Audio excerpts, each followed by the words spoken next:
Bom, irmãos, dando continuidade aqui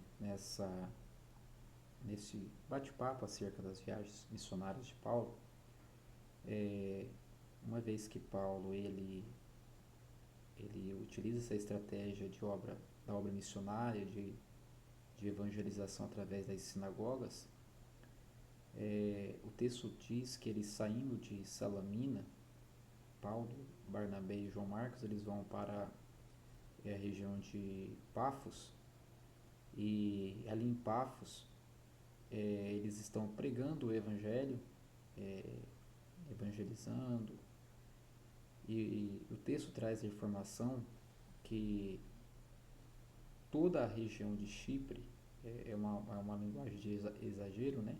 Mas justamente para trazer essa compreensão de que o evangelho pregado por Paulo, Barnabé e João Marcos estava alcançando toda a região de Chipre.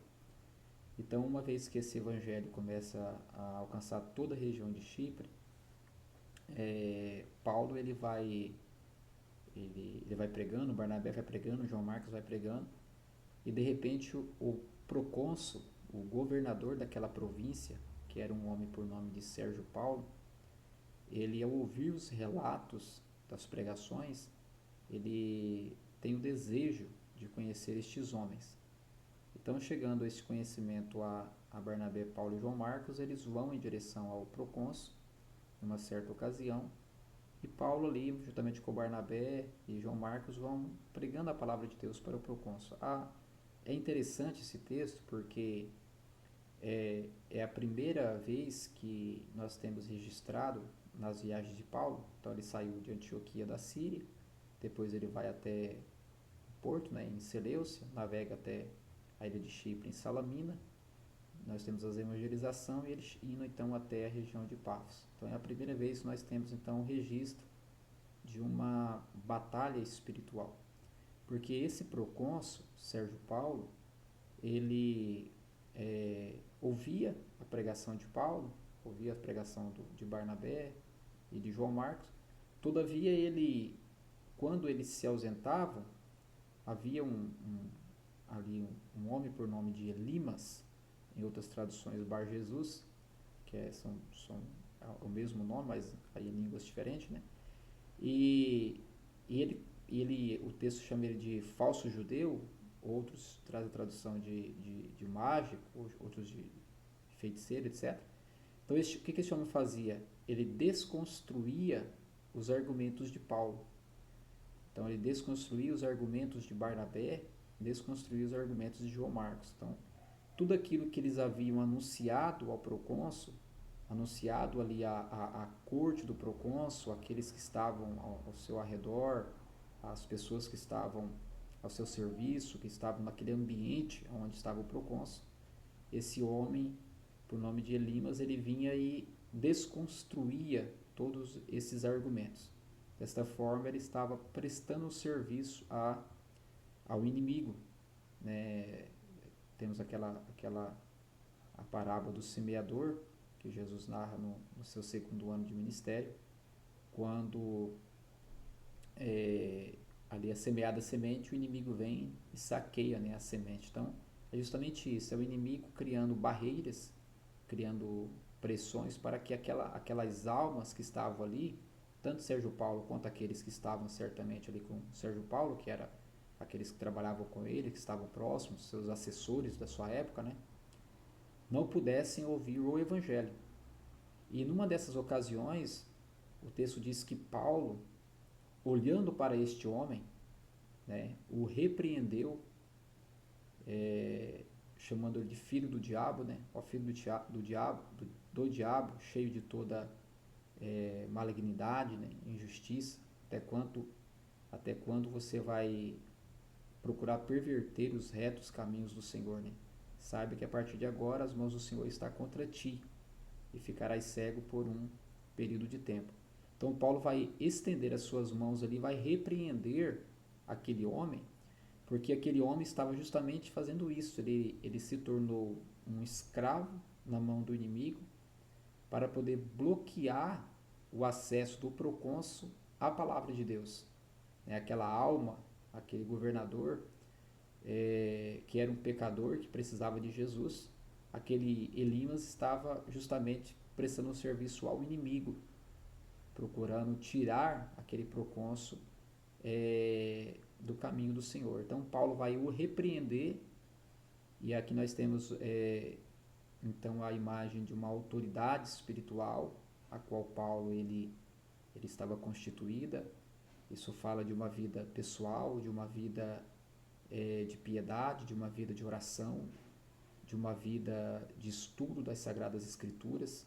Então Paulo tinha autoridade espiritual, ele não era apenas não tinha apenas uma espiritualidade externa, não tinha apenas uma aparência ministerial, uma aparência legalista diante dos olhos das pessoas ali, né, da sociedade que ele pertencia, da comunidade cristã, mas ele tinha a autoridade espiritual, ele era verdadeiro, ele era autêntico, ele era um verdadeiro servo de Cristo, era um homem que estava mergulhado na doutrina, mergulhado na palavra de Deus. Então, quando ele repreende este homem, ele está justamente exercendo a autoridade de Deus, porque ele veria uma ação diabólica, ele vê uma ação maligna que estava usando aquele homem para colocar tropeços, colocar pedras, impedimento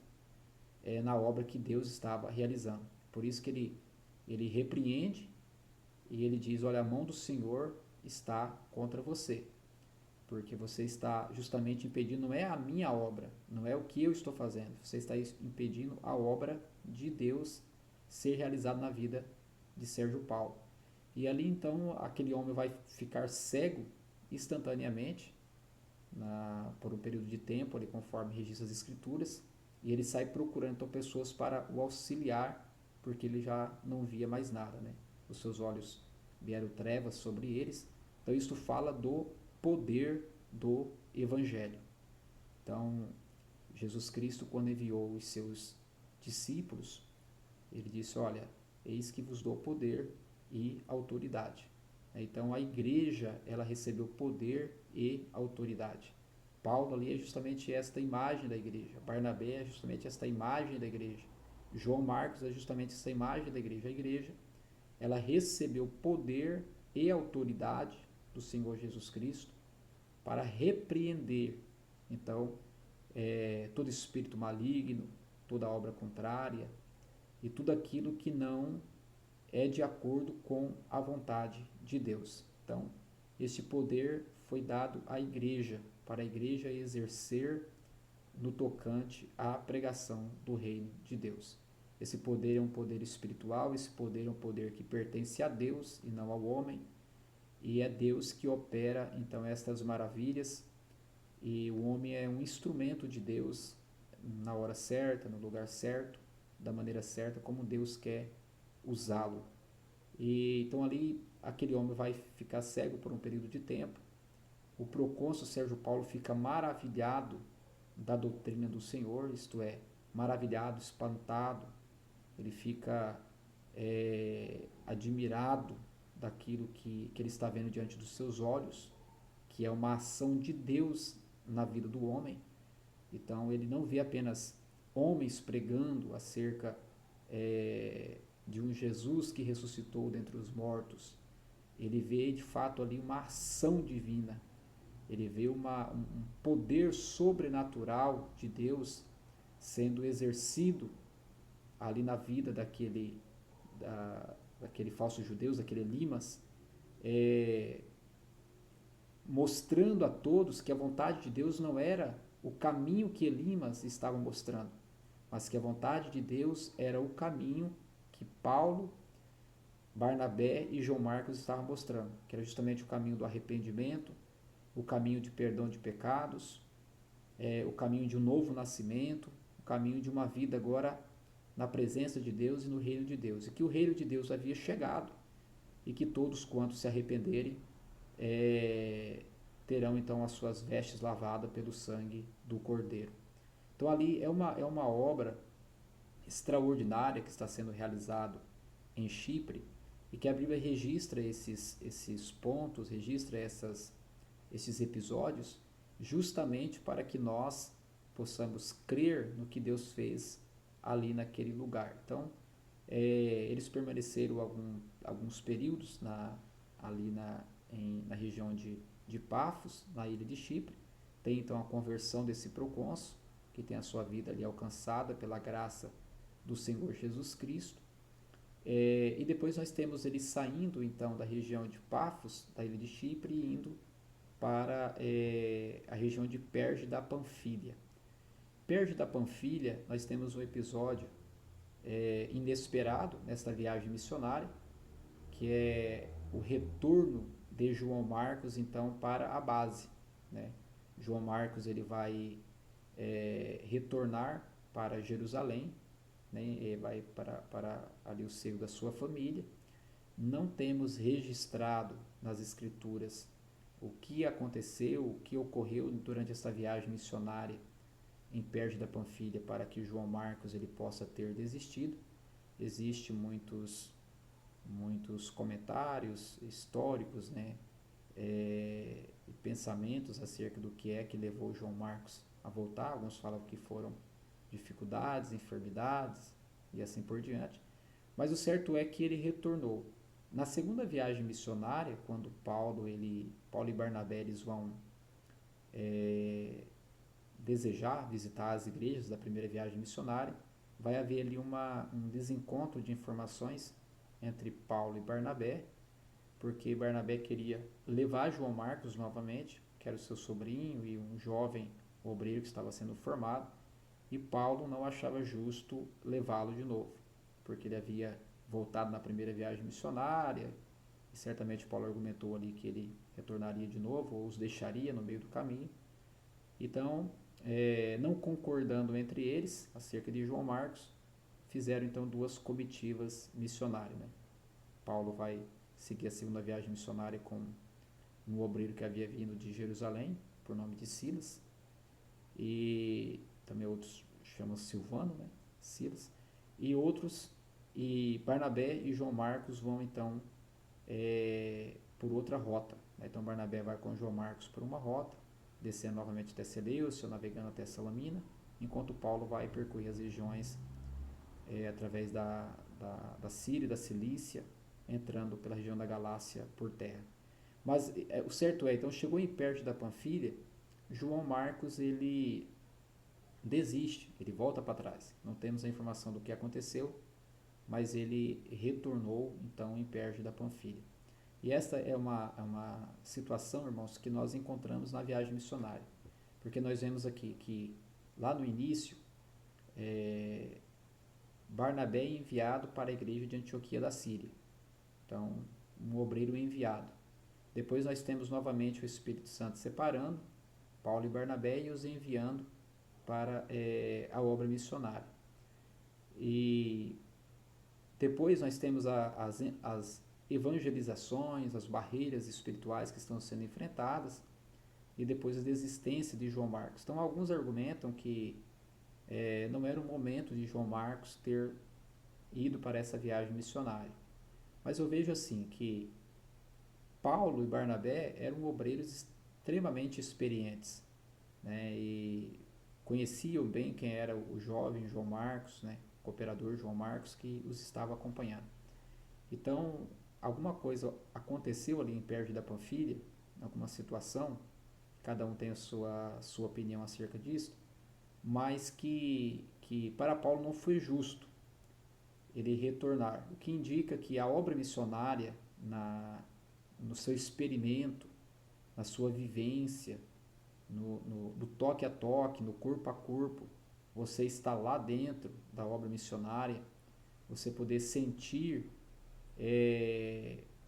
o frio, você poder sentir o calor, você poder sentir as aflições, você poder sentir as perseguições, você poder enfrentar as enfermidades, a falta do alimento, a falta de compreensão, outros povos, outros idiomas, outra cultura, outro método de compreender, de ver a vida, com as suas filosofias, com a sua pedagogia, de vida, com a sua cultura, então tudo muda.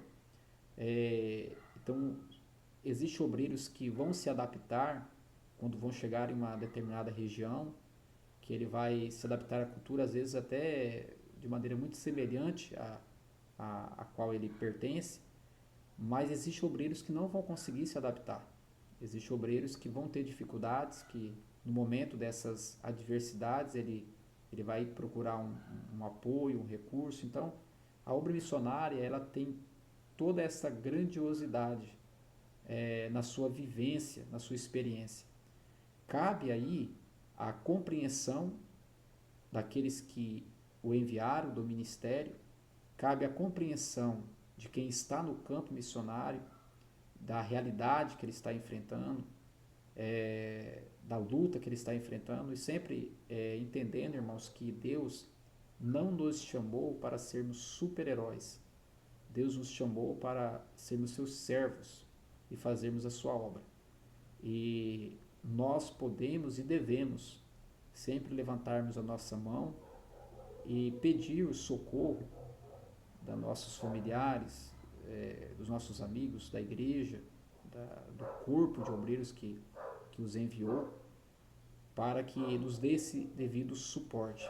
Certo é que existe toda uma estrutura de cada denominação evangélica, de cada grupo evangélico, de cada sociedade evangélica, no envio dos seus obreiros, na estrutura que eles proporciona, enquanto uns proporcionam muito, outros proporcionam pouco, enquanto uns pensam mais em números no campo missionário, outros pensam mais na qualidade desses obreiros que estão sendo enviados.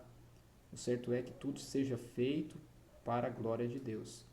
Aquilo que não é feito na direção de Deus e para a glória de Deus, um dia terá que ser prestado conta diante de Deus.